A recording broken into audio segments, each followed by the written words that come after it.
مسلمان ہیں اور الحمدللہ فخر کے طور پہ شکر سے کہتے ہیں ہم مسلمان ہیں، اللہ کا شکر ہے، ہمارا رب وہ ہے، ہم کسی دریا کی عبادت نہیں کرتے، ہم پتھروں کی عبادت نہیں کرتے، ہم درختوں کی عبادت نہیں کرتے، اللہ اکبر، ہم زمین پہ پڑے ہوئے فضلات کی عبادت نہیں کرتے، ہم نکلنے ڈوبنے والے چاند و سورج کی عبادت نہیں کرتے، مصطفیٰ جان رحمت کی انگلیوں سے ٹوٹنے والے چاند کی عبادت نہیں کرتے، ان کے اشارے سے پلٹنے والے سورج کی عبادت نہیں کرتے، ہم ان درختوں کی عبادت نہیں کرتے جو اللہ کے ایک بندے کے اشارے سے زمین پر چلتے ہوئے مصطفیٰ جان رحمت کی بارگاہ میں آ جاتا ہے۔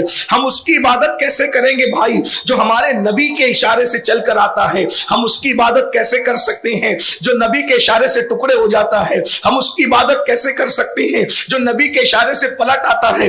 اللہ اکبر، رسول اللہ نے یہ معجزات اسی لیے تو دکھائے تھے تاکہ تمہیں پتا چل جائے جب میرے اشارے سے یہ میرے غلام آ جاتے ہیں مطلب یہ خدا نہیں ہے، پھر خدا کون ہے؟ خدا کا تصور ہمارے یہاں کتنا بڑا ہے۔ مسلمانوں ذرا غور کرو، جو انگلی سے ٹوٹ جائے وہ خدا نہیں ہوتا، توجہ فرمائے، جو انگلی سے ٹوٹ جائے وہ خدا نہیں ہوتا، جو اشارے سے پلٹ آئے وہ خدا نہیں ہوتا، بلکہ اللہ اکبر، جب انگلی سے ٹوٹنے والا خدا نہیں ہوتا تو جس نے توڑ دیا ہے وہ کتنا پاورفل ہوگا، لیکن توڑنے والا بھی خدا نہیں ہے بلکہ وہ توڑنے والا جس کی بارگاہ میں پیشانی رکھ کر کہتا ہے سبحان ربی الاعلی، یعنی جو ہمارے محمد کا خدا ہے، جو ہمارے نبی کا خدا ہے، وہی ہمارا خدا ہے۔ ذرا سوچو تو صحیح، جب اپنے نبی اتنے بڑے ہیں، جب اپنے نبی اتنے بڑے ہیں تو اپنے خدا کی بڑائی کا عالم کیا ہوگا، اس کی طاقت و قوت کا عالم کیا ہوگا؟ اللہ اکبر، اللہ اللہ۔ ہم نبی کو سب کچھ مان کر بھی کہتے ہیں عبدہ و رسولہ، ہمارے نبی اللہ کے بندے ہیں، بندے خاص ہے۔ تو یاد رکھنا ہمارے یہاں آخرت کا تصور ہے، مسلمان ہو، ہم مسلمان ہیں الحمدللہ، ہمارا خدا رب محمد ہے صلی اللہ علیہ وآلہ وسلم، رب محمد ہمارا خدا ہے۔ ذرا غور تو کیجئے، جب ہمارے نبی کا کوئی ثانی نہیں ہے، ہمارے نبی کا سایہ نہیں ہے تو ہمارے خدا کی شان کا عالم کیا ہوگا؟ ارے جبریل جس کے تلووں پر پیشانی رکھتے ہیں سید الملائکہ، جب نبی کے تلووں کی شان کا یہ عالم ہے تو جس نے نبی کو بنایا ہے اس خدا کی شان کا عالم کیا ہوگا؟ ہم اس خدا کے ماننے والے ہیں، وہ وحدہ لا شریک ہے، ستاروں کی انجمن کو سجانے والا ہمارا خدا ہے، روزانہ چاند کو نکالنے والا ہمارا خدا ہے، روزانہ مشرق سے سورج نکالنے والا ہمارا خدا ہے، جو مرغی کے بنڈے سے پھر مرغی کو پیدا کر دیتا ہے وہ ہمارا خدا ہے، جو زمین کو پھاڑ کر دانے کو اتنی قوت عطا کرتا ہے کہ دانا زمین کو پھاڑ کے نکلتا ہے وہ ہمارا خدا ہے۔ سوچو تو اپنے خدا کی شان کیا ہے، وہ خدا خود ہی کہتا ہے قل، محبوب آپ کہہ دیجئے هو اللہ احد، اللہ ہے وہ ایک ہے، اللہ الصمد وہ بے نیاز ہے، لم یلد ولم یولد وہ کسی سے پیدا نہیں ہوا، اس سے کوئی پیدا نہیں ہوا، ولم یکن لہ کفوا احد اور اس کا کوئی ثانی نہیں ہے، اس کا کوئی ساجدار نہیں ہے، اس کا کوئی پارٹنر نہیں ہے۔ اللہ اکبر، اندازہ تو فرمائیں میرے آقا صلی اللہ علیہ وآلہ وسلم کے پیارے دیوانوں، اللہ ہے اور اللہ کے ماننے والے ہیں ہم، نبیوں کے ماننے والے ہیں ہم، اور ہمارے مقدر میں سید الانبیاء محمد الرسول اللہ صلی اللہ علیہ وآلہ وسلم جیسا نبی ملا، ایسا رسول ملا۔ اب سوچیں ہمارے ایک تصور ہے آخرت کا تصور، ہم مریں گے، موت آئے گی، مرنے کے بعد دفن ہو جائیں گے، دفن ہونے کے بعد پھر اٹھائے جائیں گے، میدان محشر ہوگا، قیامت کا دن ہوگا۔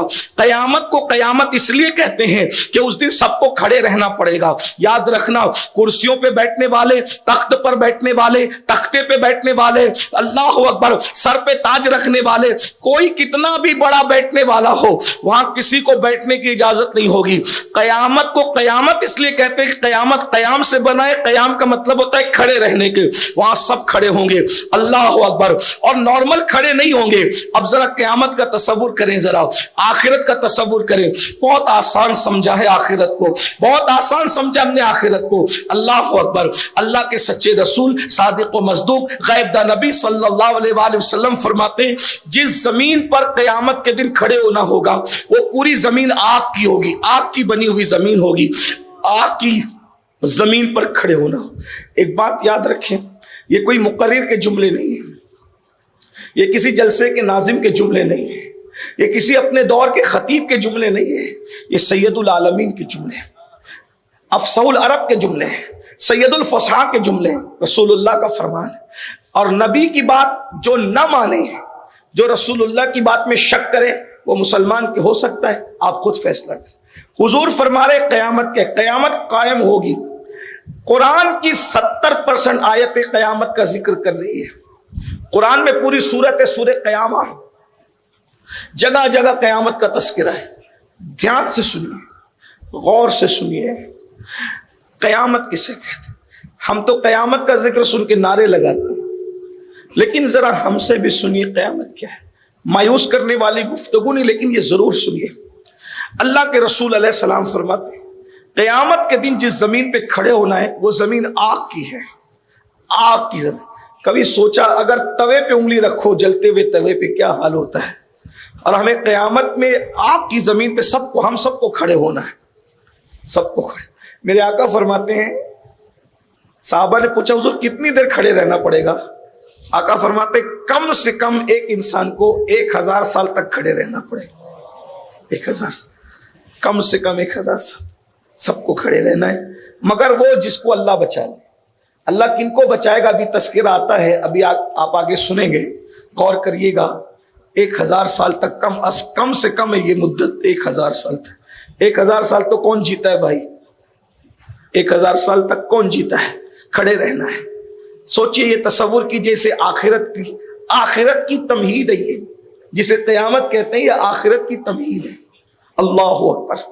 پھر آقا فرماتے ہیں انسان کے سر اور سورج کے درمیان کئی روایتیں۔ نمبر 1 ہاتھ کا فاصلہ ہے صرف، دوسری روایت 1.25 نیزے کا فاصلہ ہے، اور تیسری روایت قوسین یعنی 2 دائروں کا فاصلہ ہے، اور ایک روایت یہ بھی کہ کعبہ قوسین، 2 دائروں سے بھی کم، 2 کمانوں سے بھی کم، 2 بھووں سے بھی کم کا فاصلہ ہے۔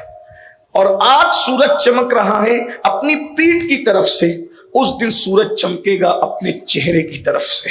اللہ کے رسول علیہ الصلوۃ والتسلیم فرماتے ہیں زبانیں سینے سے نکل کر، زبانیں منہ سے نکل کر سینے پہ لٹک رہی ہوگی، زبانیں منہ سے نکل کر سینے پہ لٹک رہی ہوگی، آنکھیں بہہ رہی ہوگی، بدن پہ کپڑے نہیں ہوں گے، ننگے ہوں گے لوگ، ننگے بکھرے ہوئے بال، کفن کپڑا ڈریس کچھ بھی نہیں ہوگا۔ ام المومنین سیدہ عائشہ صدیقہ نے سنا تو کہتی یا رسول اللہ، عورتیں اور مرد جب یہ ایک دوسرے کو دیکھیں گے تو ان کو شرم نہیں آئے گی، حیا نہیں آئے گی؟ آقا فرماتے عائشہ انسان اتنا بے چین، اتنا تڑپتا، اتنا بلکتا، اتنا مشکل، اتنی مصیبت میں ہوگا کہ انسان کو اپنے آپ کو دیکھنے کی فرصت نہیں ہوگی۔ آدمی اپنے آپ کو نہیں دیکھ سکے گا، دوسرے کو دیکھنا تو دور کی بات ہے۔ اللہ اکبر۔ یہ میدان محشر ہے، یہ میدان محشر ہے۔ اس دن کے لیے قرآن کہتا ہے وَلْتَنْظُرْ نَفْسٌ مَا قَدَّمَتْ لِغَدٍ۔ اس دن کے لیے تم نے کیا تیاری کی؟ اگر ہم نمازی بن بھی جائیں، روزے دار بن بھی جائیں، حاجی بن بھی جائیں، بہت کچھ بن بھی جائیں، سیدنا کعب احبار فاروق اعظم سے کہتے ہیں امیر المومنین قیامت کا دن وہ دن ہے کہ اگر انسان 70 انبیاء کے برابر بھی اعمال لے کر آئے، 70 نبیوں کے برابر بھی اعمال لے کر آئے تو وہ اپنے عمل کو حقیر سمجھے گا، وہ اپنے عمل کو کم سمجھے گا۔ یہ قیامت کا دن ہے، یہ فکر ہم نے اس کی کیا فکر کی ہے؟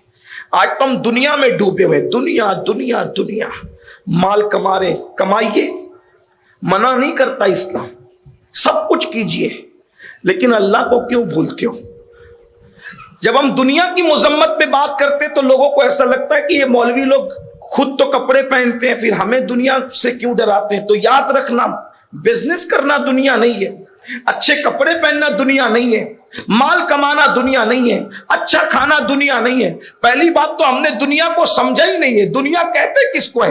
کسی بھی کام میں اللہ کو بھول جانے کا نام دنیا ہے، اور اللہ کو یاد رکھنے کا نام دین ہے۔ اتنا سمجھ لو، دنیا اور دین کی مختصر تاریخ آپ کے سامنے پیش کر دی گئی۔ اگر آپ تجارت کرتے وقت اللہ کو یاد رکھتے ہیں تو آپ کی تجارت بھی دین ہے، اور نماز پڑھتے وقت تو خدا یاد نہیں تو آپ کی نماز بھی دنیا ہے۔ اگر میں اس لیے قرأت کر رہا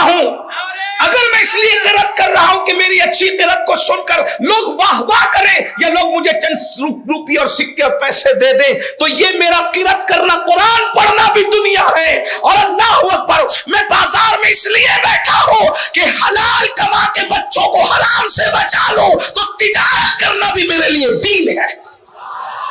دین اور دنیا کا فرق سمجھو، دین و دنیا کا فرق سمجھو۔ اللہ کو بھول جانا دنیا ہے، خدا کو یاد رکھنا دین ہے۔ آج ہم اللہ کو بھول گئے، ہمیں اللہ کہاں یاد آتا ہے؟ بتاؤ اللہ کہاں یاد آتا ہے؟ اللہ یاد آتا ہے جس قوم کو نماز میں اللہ یاد نہ آئے، اس قوم کو اللہ کہاں یاد آئے؟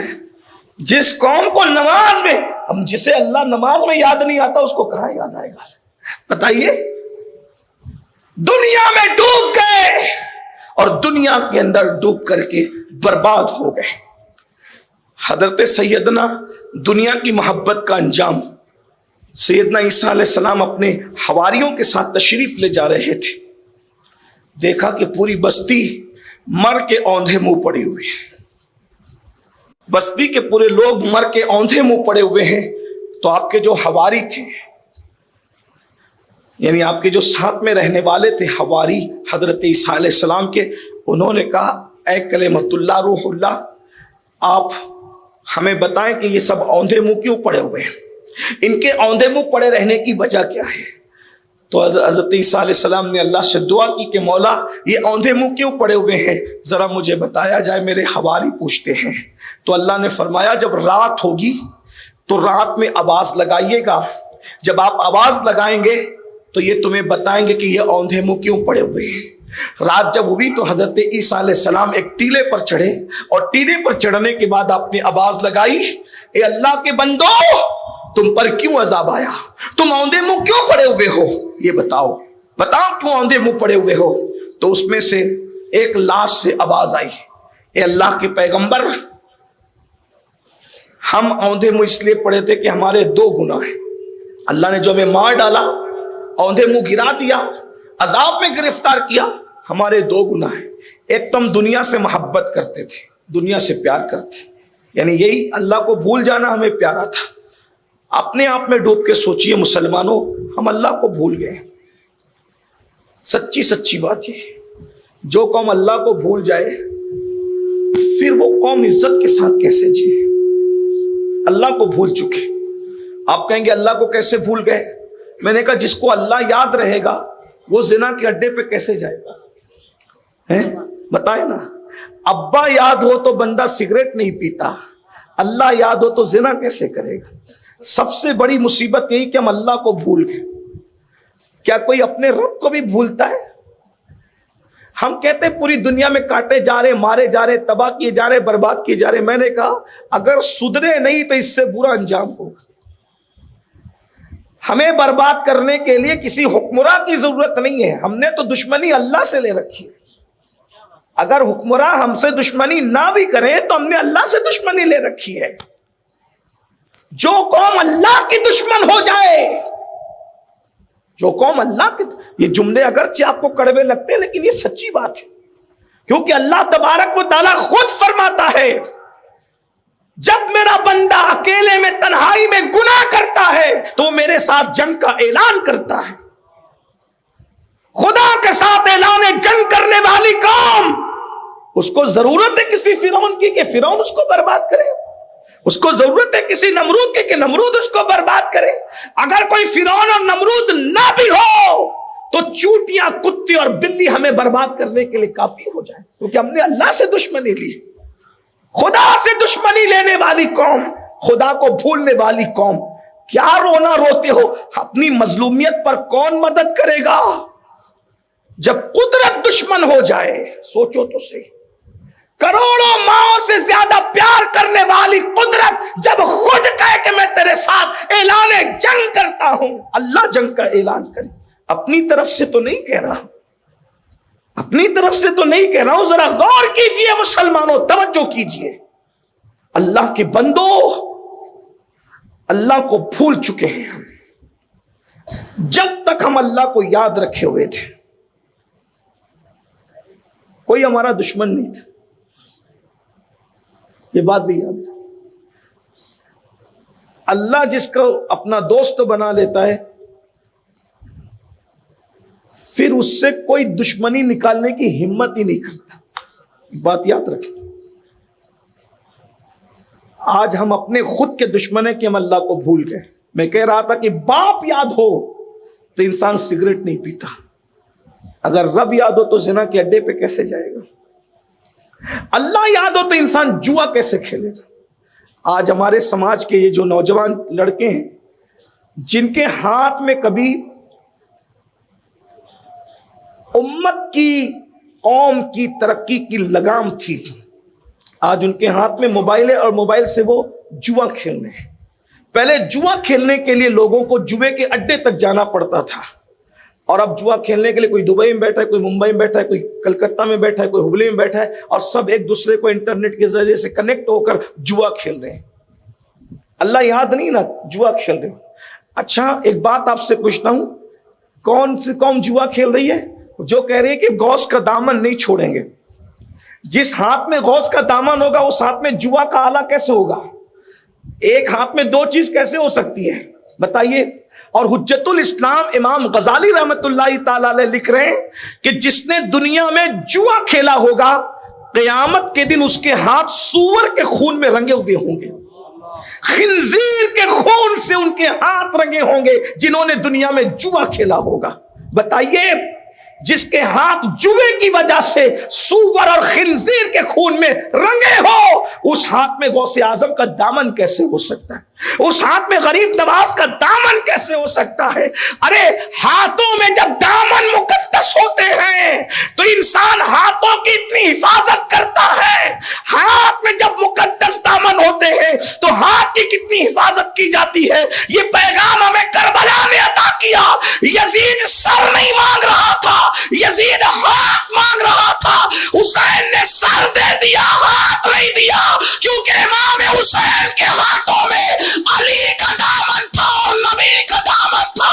مولا حسین نے کہا سر میرا ہے، سر تو دے دوں گا، لیکن جن ہاتھوں میں نبی و علی کا دامن ہے وہ ہاتھ کسی شرابی اور زانی کے ہاتھ میں نہیں دے سکتا۔ سبحان اللہ، نعرہ تکبیر، نعرہ رسالت، نعرہ حیدری، سرکار کی غلامی۔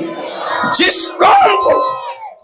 قوم کو اپنے ہاتھوں کا تقدس پتہ نہ ہو، امام علی مقام نے دامن کے تقدس کی کیسی فکر تھا، اس سے پتہ چلا کہ کربلا کو کھچڑے اور شربت پہ تولنے کی کوشش نہ کرو۔ کربلا تو افکار اور نظریات کا نام ہے۔